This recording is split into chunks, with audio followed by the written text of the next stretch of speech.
Hey everybody, how's it going? Welcome once again to NoDQ&A video right here on NoDQ.com and the YouTube channel. Got a lot of questions here from spring.me/Aaron Rift, so let's get right down to it. First one today comes from Crazy King. Is it weird that people kick Eric Bischoff around for WCW going under, yet they praise Paul Heyman? When Heyman was being considered for joining TNA, people were in for it. Yet Paul Heyman's company went under too. Why do people overlook that but not WCW going under? Well, the deal with Paul Heyman is that pretty much everyone considers him to be a creative genius, somebody who really understands the business and knows how to look for the positives in somebody and push that guy based on his strengths and hide his weaknesses. And the thing about Paul Heyman is that he wasn't the best businessman. So, that had a lot to do with ECW going under. And the fact that ECW had this cult following because they did the things that mainstream wrestling didn't do. And the problem with ECW is that if they were ever going to be more successful on a mainstream level, they would have to change the product and not be so underground and play things a little bit safer, and then it wouldn't have been the ECW that everybody ended up loving. So it was a very tricky situation for Paul Heyman. But yeah, he wasn't the best businessman, and if Paul Heyman was going to be involved with a TNA or another upstart company, obviously he would be doing something from a creative standpoint and not actually being involved in the actual finances of the company. All right, this one comes from LBX Johnson. Do you think AJ Lee brought any more attention to the Divas Championship? I think a little bit. I mean, I'm very happy with AJ Lee being the Divas Champion. I think that she's the best person for that role right now to be champion. She's definitely one of the better divas that WWE has had in the past decade. But then again, the Divas division is only going to mean so much. It is essentially, just something to fill up TV time for the most part. But I do think she has helped matters, and she's definitely been an interesting personality on WWE television, and it does help to some degree. But unfortunately, there's not a lot of other people that she can really work with and help elevate the division. I mean, when you look at TNA with the Knockouts, they had Gail Kim, and she had Awesome Kong to feud with, and AJ Lee doesn't really have that other diva that's at her level that she can have a memorable feud with, unfortunately. All right, this one comes from Showstopper526. All right, Aaron, so I gotta ask, is Shawn Michaels now a heel? Let's also pray we get a Daniel Bryan versus Shawn Michaels match at WrestleMania 30.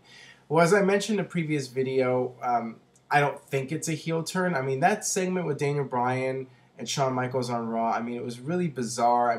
Obviously the storyline is that Shawn Michaels is sticking up for his friend Triple H, but yeah, I'm not really sure what to make of the whole thing and if it's in fact going to lead to something. One would think that Shawn Michaels is going to come back at some point and want to step in the ring with Daniel Bryan and have that match with those two. But it's weird because it doesn't make a whole lot of sense for Shawn Michaels to make his comeback, if he ever makes a comeback, as a heel. That would be weird because people are going to want to cheer Shawn Michaels. Him coming back for one more match, there's going to be the nostalgia factor. So I'm not sure how you were able to pull that off. Now, I would love to see heel Shawn Michaels again. I always enjoyed Shawn Michaels as a heel. I really liked that 2005 run he had against Hogan. But just the way the situation is with him coming back and wrestling one more match, I just don't know if you're going to be able to get people to boo him in a match against Daniel Bryan. But they were the fans at Raw were definitely behind Daniel Bryan, and they were going crazy when he put Shawn Michaels in the yes lock, and they were chanting, "You sold out at Shawn Michaels, you screwed Bryan." So it did work on that night. People booing Shawn Michaels, but if they have a match at WrestleMania, let's say, it's going to be like the Hulk Hogan factor from WrestleMania 18. Nobody's going to want to boo the guy. So, it's very interesting how that would play out and if they could make it work. And of course, Shawn Michaels wrestling again is still a big question mark, and he has been telling people that he's not going to be wrestling again, and that this isn't the start of some major storyline. But I mean, it is WrestleMania 30. If Shawn Michaels was going to come back and do one more match, WrestleMania 30 seems like the logical place to do it, and have a big match with Daniel Bryan. So we'll have to wait and see what happens, I guess. All right, this one comes from Andy452. Hey Aaron, I'm enjoying Shawn Michaels being back. But what do you think they could do with him to help conclude this already miserable storyline? I personally want to see him stay face because there are too many heels with no talent. There are finally too many heels with no talent.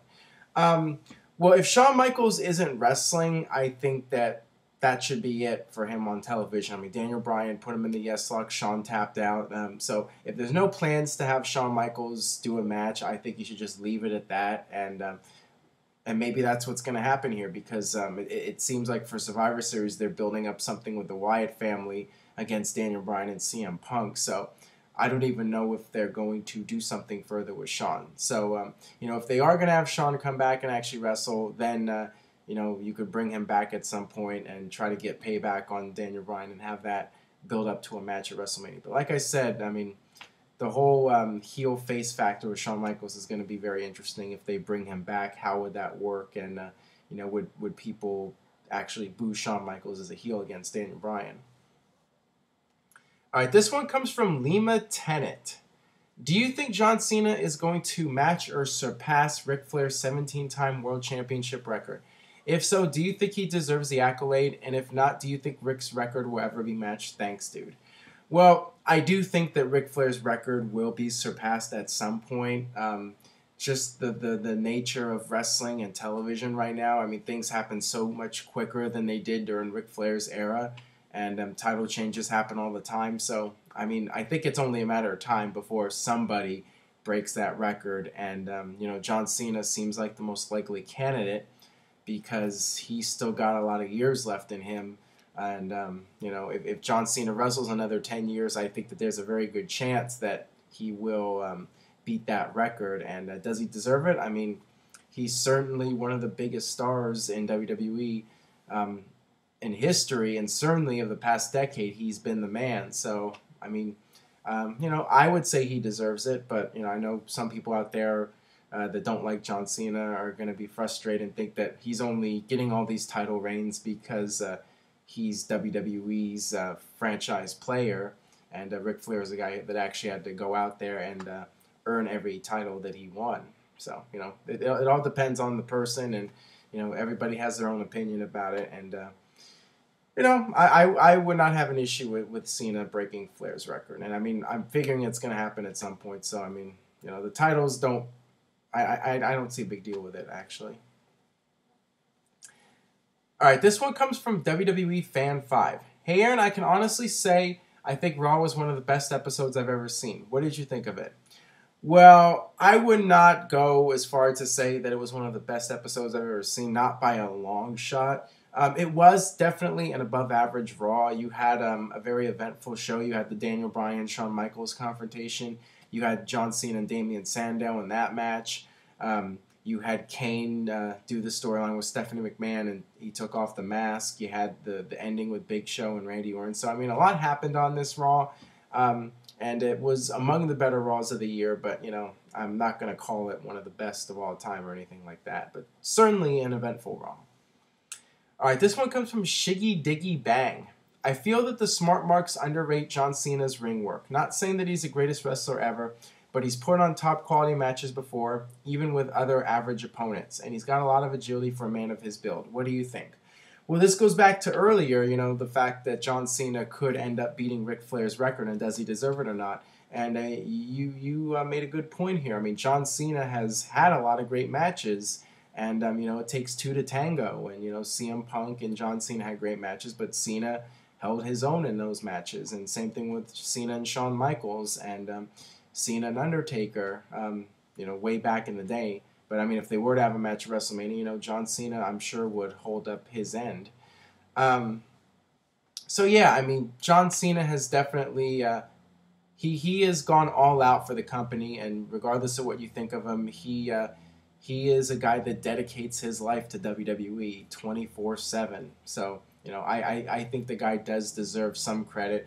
And, WWE purposely has him do the 5 moves of doom because that's how WWE operates. They want, they did the same thing with Hogan, because it's something people can identify with, the Hogan leg drop, the comeback, and all that. Same thing with John Cena. It's a sequence of moves that he does, the slam into the 5 knuckle shuffle, and then the attitude adjustment. I mean, it's all done in a sequence that people can remember, and they react to it every time they see it, and they know it's coming. So I mean, that's something that WWE does by design, and you can't really blame Cena for that. I mean, Cena has definitely busted out some moves over the years, and I think if the guy had to work a very scientific match, he could pull it off. And even Hogan would pull off more moves in Japan than you would see in the United States. All right, this one comes from Kayfabe Candy Ass. Is maskless Kane best for business? I thought he'd finish up his career reprising his original gimmick, but now what gives? And another question here from Jose EACEVEDO. Hey Aaron, wouldn't it have made sense to bring out Kane and chokeslam the Big Show because of the promo he cut with Stephanie? It would have made for a better end to Raw and an impact as the start of a new heel turn for Kane. Well, I think it was best to do what they did because you can always save Kane for another show. And, I kind of like it as a cliffhanger where he gave Stephanie the mask and you didn't actually see his face. Of course, we all know what Kane looks like unmasked, but I thought that was kind of cool that his back was turned to the camera as he walked out. And it just gets you curious about what's going to happen next. So, I was perfectly fine with what they did there. And, I was surprised, though. I mean, I was not expecting that. I mean, that was definitely a curveball. Kane came back last night, and most people, like myself, figured he would continue the feud with the Wyatt family. But, change of plans here, a little swerve. Kane going heel again. And, it is kind of overkill, the Kane going back and forth between heel and face. But, it was something unexpected, and people like it when WWE is not always predictable, and in this case, it was something that nobody was predicting, that he would join up with Stephanie and give her the mask. So I mean, it was definitely something interesting, and I'm curious to see where it goes from here. So I mean, and in that regard, I think it was a success. All right, that'll wrap things up for NoDQ&A video. Halloween is coming up, so everybody have a happy and safe Halloween, and I will see you guys next time for more NoDQ&A video. And by the way, here's the last question. This one comes from Ozymandias919. I like that username. Is the gotta see it factor in a Taker Lesnar match at Mania as strong as it was when the UFC stare down happened? It was a chance to see a major UFC guy and a major WWE guy. That element isn't there anymore. Also, time and realism has passed. Your thoughts?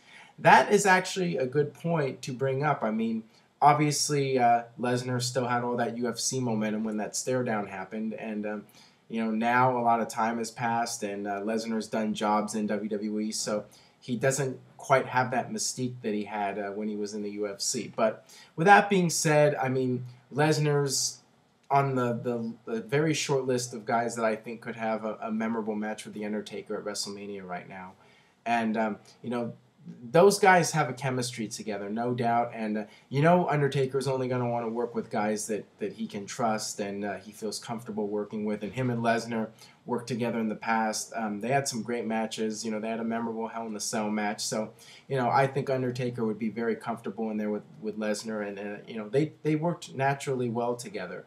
So, I don't see that being a big issue. And, just the two guys staring each other like with the WrestleMania sign in the background. I mean, that's how effective they can be just with their facial expressions, and they both have the physical presence. So I don't think it's gonna make all that much of a difference. I mean, ideally, if they had done it in April 2012 for WrestleMania 28, I mean, that would have been the best time to do it. But I mean, if they do it this year, I mean, I still think it's gonna be huge. So with that being said, I'll see you guys next time.